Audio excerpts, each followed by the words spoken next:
I'm just hoping to get something. Just days before Christmas, Jennifer Powell and her kids stood in the cold for hours, hoping they were one of the lucky ones who would receive a few early Christmas gifts, all thanks to Philly's own Meek Mill. I came out here to get a bike for Christmas. Good thing for her, Mill's team was handing out $500,000 worth of toys, including bikes and tablets, at a South Philly ballroom this afternoon. And this is a beautiful thing that Meek Mill is doing, man. Shout out to Meek Mill, man, for bringing Christmas joy to so many people, man. Listen, man, Meek is not my favorite rapper, but at one time I thought he was a great rapper. I've kind of outgrown the hip hop, the way they rap now. It's kind of different than what I, grew up with, the boom bap rap. So I just leave it alone. But Meek Mill does a lot of great things. I think he doesn't get enough credit for all the charity that he does. He's what you would call a philanthropist. I mean, in every sense of the word.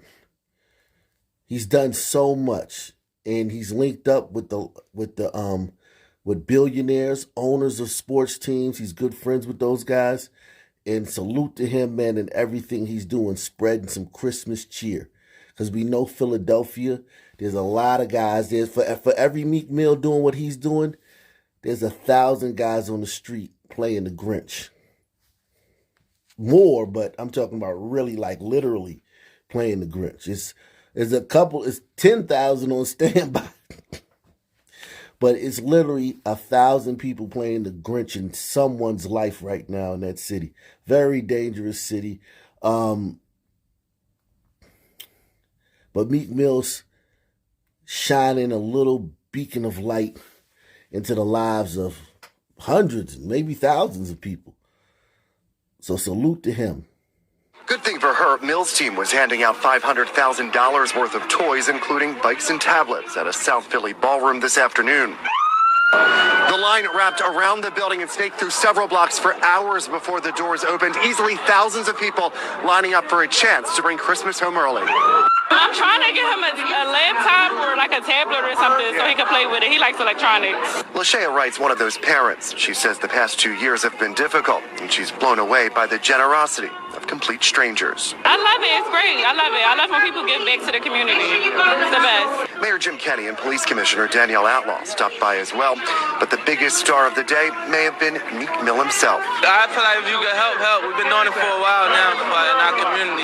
To come for the kids. This is all for the children. I appreciate it because it's real inspirational to the youth, because it's a lot going on right now, and it's a lot of killing going on right now, and it's like he really helping, and it's like I don't know, it's just like it's real inspirational, and I appreciate it. In South Philadelphia, I'm Brian Sheehan, NBC 10 News. Certainly a bright spot in Philadelphia.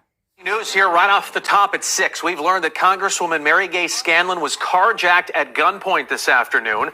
A spokesperson for the Congresswoman says it happened in a Philadelphia park right after a meeting in that location. So she was going on a meeting, probably doing something for her constituents, and got caught slipping by some man. This woman, Mary Gay Scanlon, she's a very interesting woman. We're going to get into that a little bit later. Make sure you hit the like button. Make sure you subscribe. Make sure you take the $5 challenge, $10 challenge, $30 challenge, $100 challenge via PayPal, Cash App, with a Super Chat. Share these videos and all of that. It's Mary Gay Scanlon. This is where it happened at. Caught slipping. And I think this is a great thing, and I'm going to tell you why. Because it's happening. These super liberal politicians who make these pro-crime, pro-criminal, pro-thug policies that destroy these cities and make cities like Philadelphia, where the crime rate is through the roof, where it just wasn't like this, man. Philadelphia, it would be one thing if Philadelphia had 500 murders every year, but there was a time 5-6 years ago where they'd have 250, 270 murders a year, 280. Now they're having 500 every year in the last 2 years. And it's these pro-criminal prosecutors and politicians and all of that that's contributing to it. But now that these people are starting to get carjacked, as we're seeing left and right politicians starting to get carjacked, maybe, and I don't know, it's just a maybe, they'll start enacting some laws that help, lessen the chance of people getting carjacked and send messages to criminals. I don't know, but it's just it's just a guess. I can't imagine that as we see more and more politicians get carjacked, and of course it's going to escalate, and we'll start seeing them getting killed in street crimes. I just can't imagine that they would continue. Yes, they may continue publicly speaking the wokey woke talk, but I just can't imagine that they'll continue behind closed doors lobbying and passing these wokey woke bills and freeing these criminals with these wokey woke criminal justice initiatives. News here right off the top at 6. We've learned that Congresswoman Mary Gay Scanlon was carjacked at gunpoint this afternoon. A spokesperson for the Congresswoman says it happened in a Philadelphia park right after a meeting in that location. I'm Jason Martinez. I'm Shayna Humphreys. We'll get right out to our Dave Kinchin with more on this. What have you learned, Dave? Well, we're working several sources, but here's what we can tell you. We know that police are actively looking for those suspects. The Congresswoman was here at South Detectives meeting with investigators.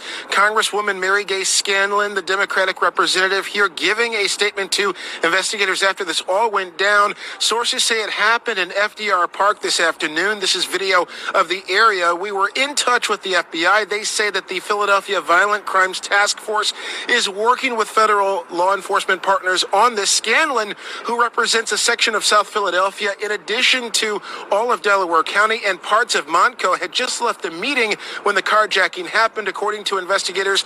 We'll go now to a statement from her office released by her spokesperson, Lauren Cox, who said, quote, Wednesday afternoon at around 2:45 p.m., Congresswoman Scanlon was carjacked at gunpoint in FDR Park. Following a meeting at that location, the Congresswoman was physically unharmed. She thanks the Philadelphia Police Department for their swift response and appreciates the efforts of both the Sergeant at Arms in D.C. and her local police department for coordinating with Philly PD to ensure her continued safety. We've also learned... Okay, so here's your Sergeant at Arms. It's this brother, the Honorable William J. Walker.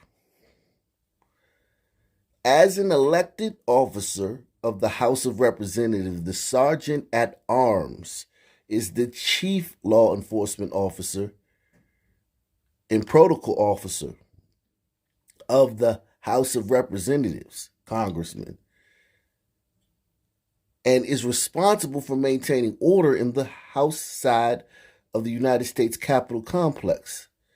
The Sergeant at Arms reviews and implements all issues relating to the safety and security of members of Congress and the Capitol complex.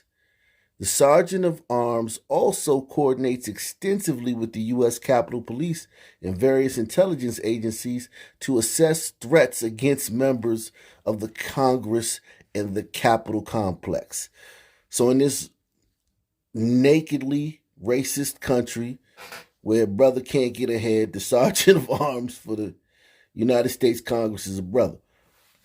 And I find it, ironic and disgusting that this woman is thanking all these groups that protect her. The Sergeant at Arms, the feds, the Philadelphia Special Task Force. She's got like 4 agencies on her case, ensuring her continued safety. But she votes for policies and pushes initiatives that make the regular citizens of Philadelphia very unsafe. In the name of wokeness, in the name of being a really nice white person who, is just trying to help, because you know what happened to Floyd, right?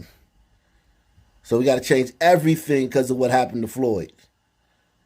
Nationwide, everything needs to change because of what happened to that guy. She thanks the Philadelphia Police Department for their swift response. But nothing about, no vitriol for the guys who put a gun to her head. And I find that very interesting. No statement on the people who put a gun to her head and demanded her car. And if she didn't give that car up or cooperate or move at a expeditious pace, she knows what would have happened to her in Philadelphia. Okay? She knows. Her being a woman, her being a glider means nothing. Nobody gets any privileges in Philly. Everybody gets it the same. Kids, babies, women, everybody gets the same. So she knows that she was in a very, very, very, very, very dangerous situation. But all she has to say about the guys who put a gun to her head is basically this vague, statement right here where the congresswoman was physically unharmed. Okay, so that's all we got to say about that incident. You were physically unharmed. Nothing about the ordeal. Okay, cool. Wednesday afternoon at around 2:45 p.m., Congresswoman Scanlon was carjacked at gunpoint in FDR Park. Following a meeting at that location, the Congresswoman was physically unharmed. She thanks the Philadelphia Police Department for their swift response and appreciates the efforts of both the Sergeant at Arms in D.C. and her local police department for coordinating with Philly PD to ensure her continued safety. We've also learned from a City Hall source that the city's violence prevention teams, they're looking to see if this could, in fact, be connected to rising gang activity in South Philadelphia. All of this continuing to be investigated by police. Why didn't he say could be linked to rising gang activity in her congressional district? Don't let her off the hook by calling it South Philadelphia. Rising gang activity in South Philadelphia. Rising gang activity in her congressional district. There, I fixed it. The city's violence prevention teams, they're looking to see if this could, in fact, be connected to rising gang activity in South Philadelphia. All of this continuing to be investigated by police in Philadelphia and, of course, federal agencies. We will keep you updated as this all develops. Back to you.